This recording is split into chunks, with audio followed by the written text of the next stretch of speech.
Assalamualaikum warahmatullahi wabarakatuh. Halo, berjumpa kembali dengan saya Ika Sukmawati pada mata kuliah Biologi Sel. Pada pertemuan hari ini, kita akan mempelajari topik siklus sel dan pembelahan sel.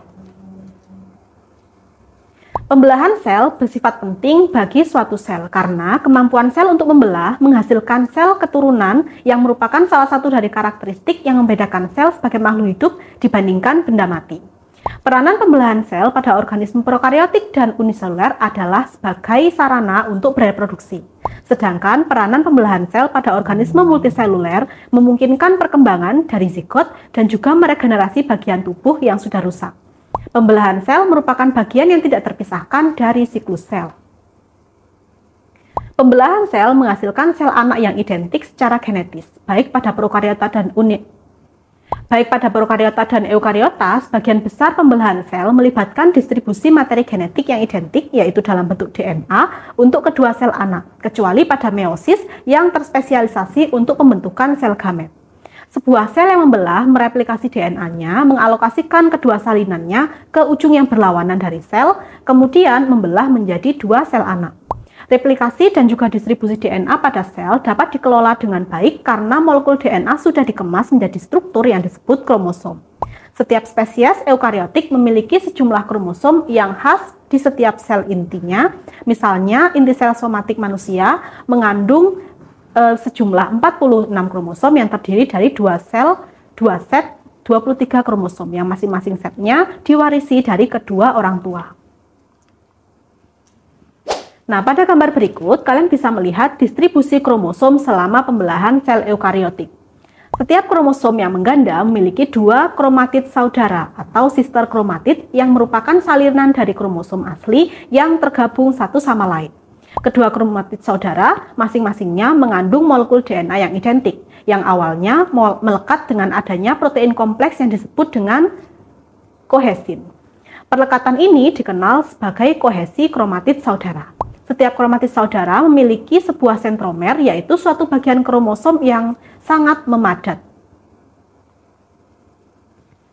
Nah, fase-fase di dalam siklus sel, mitosis merupakan salah satu bagian dari siklus sel. Bahkan sebenarnya fase mitosis yang mencakup mitosis dan sitokinesis merupakan bagian tersingkat dari siklus sel. Fase mitotik berselang-seling dengan fase interfase yang menyusun sekitar 90% dari siklus sel. Interfase lebih lanjut dibagi lagi menjadi beberapa subfase, yaitu fase G1, fase S, dan fase G2. Pada fase G1 terjadi pertumbuhan sel, produksi protein dan juga organel sitoplasmik. Pada fase S terjadi duplikasi kromosom, dan pada fase G2 terjadi pertumbuhan yang dilanjutkan sehingga mencapai fase M atau fase pembelahan. Fase mitosis itu sendiri nanti dibagi kembali menjadi beberapa tahapan, yaitu profase, prometafase, metafase, anafase, dan juga telofase. Nah, untuk gambar dari siklus sel dapat kalian lihat sebagai berikut.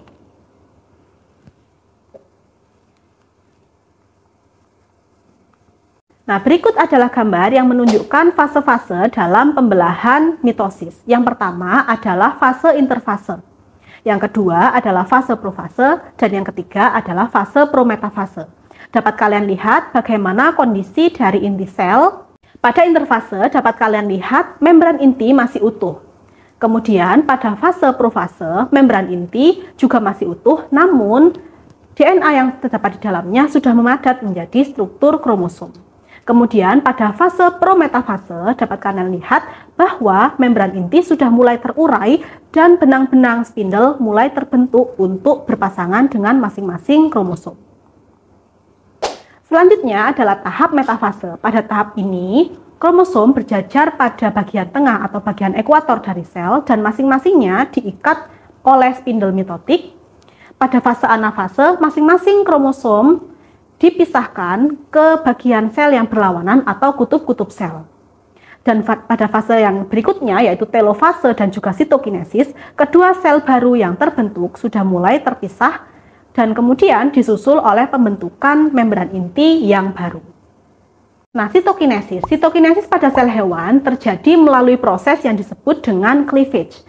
Peristiwa ini dimulai dengan pembentukan cleavage furrow atau bagian yang nantinya akan melekuk membentuk alur yang berbentuk di permukaan sel sekitar plat metafase.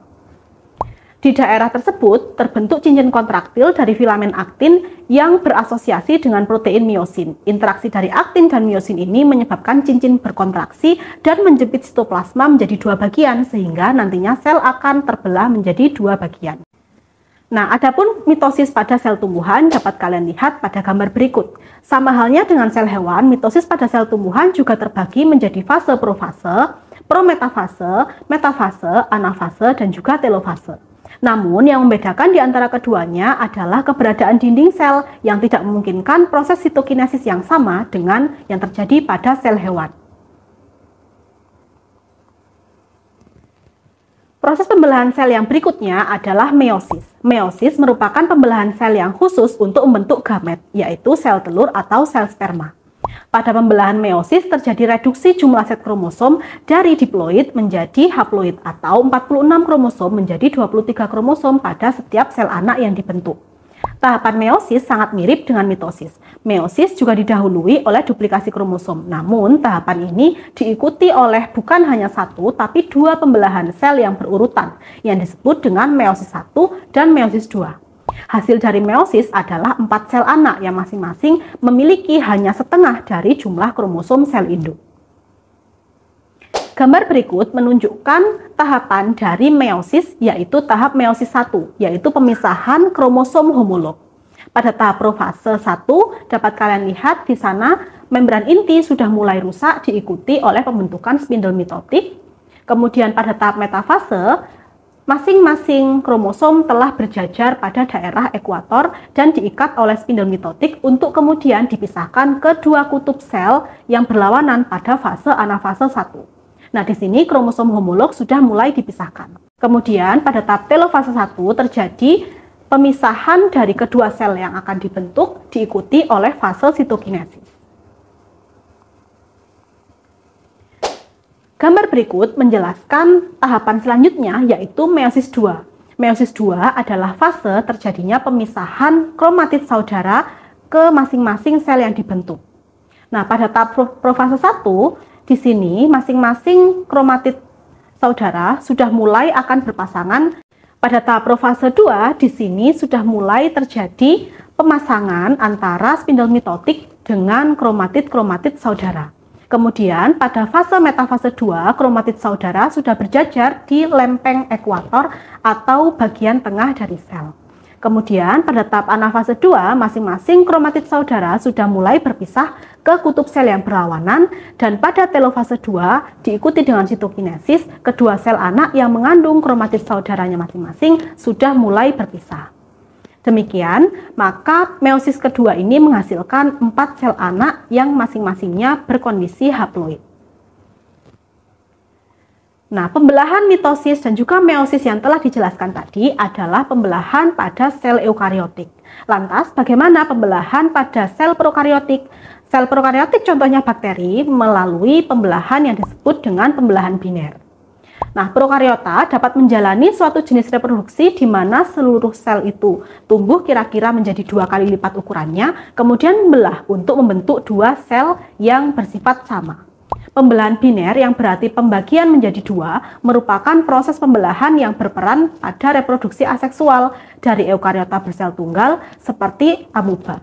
Namun pada eukariot proses ini tidak melibatkan mitosis, sedangkan pada prokariotik juga tidak melibatkan mitosis. Nah, proses pembelahan sel dimulai ketika DNA dari kromosom bakteri mulai bereplikasi di tempat tertentu pada kromosom yang disebut dengan replication origin. Nah, proses ini nantinya akan menghasilkan 2 kromosom yang sama, dan seiring dengan replikasi itu selesai, kemudian berpisah pada masing-masing ujung sel untuk kemudian dilanjutkan dengan proses pembelahan untuk membagi sel menjadi 2 bagian. Nah, proses pembelahan biner pada bakteri dapat kalian lihat pada gambar berikut.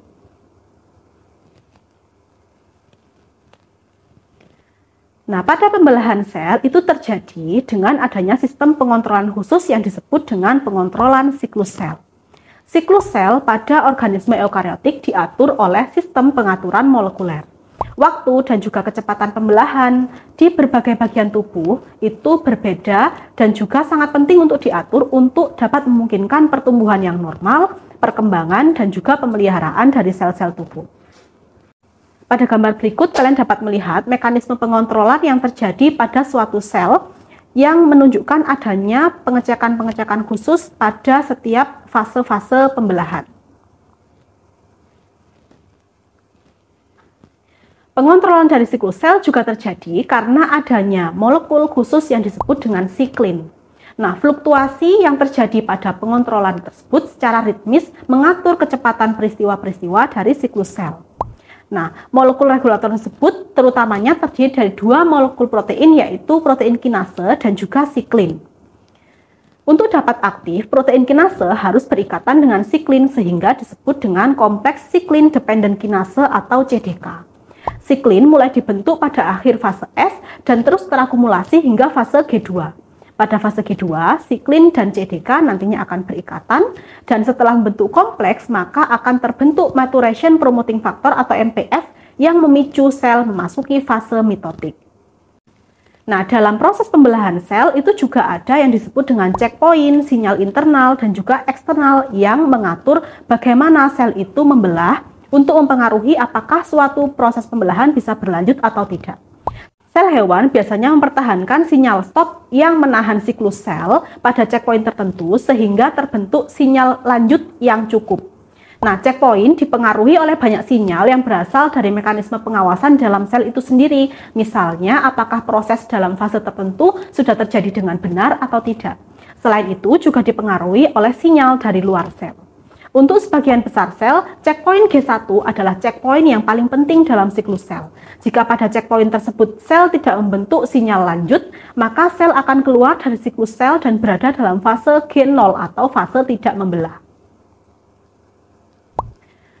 Contoh sinyal eksternal yang memicu sel untuk membelah atau tidak adalah density dependent inhibition atau inhibisi tergantung pada kepadatan sel. Ini adalah fenomena sel berhenti melakukan pembelahan apabila sudah mencapai kondisi yang padat atau crowded. Sebagian besar sel hewan juga menunjukkan encourage dependence atau untuk dapat membelah, sel tersebut harus melekat pada substrat atau permukaan cawan kultur atau ekstraselular matriks.